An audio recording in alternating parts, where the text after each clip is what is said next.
ஆதி,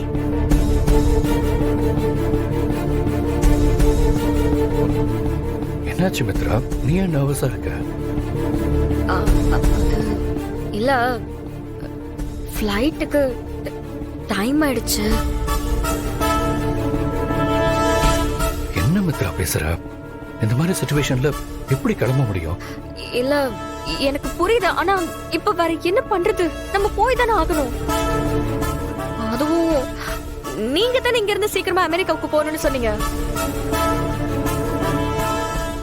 இல்ல மித்ரா, அவனுக்கு என்ன ஆச்சுன்னு தெரியாம நான் இங்க இருந்து வரமாட்டேன். இதுக்கு மேல உங்க இஷ்டம்.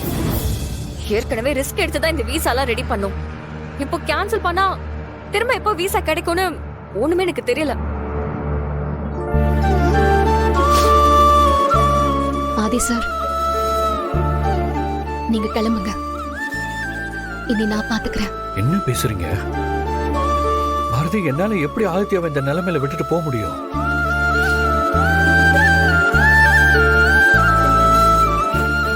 இல்ல சார், அவனுக்கு ஒண்ணு ஆகாது.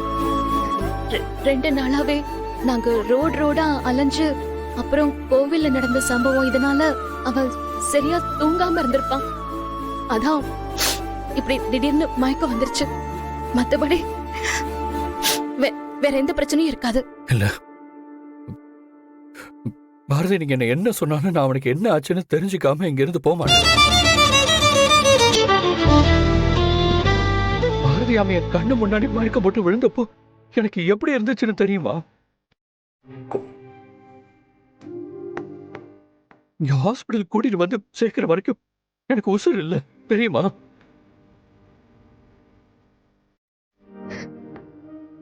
அதேதான் சார் நான் சொல்றேன். அவனும் உங்களை மாதிரிதான்.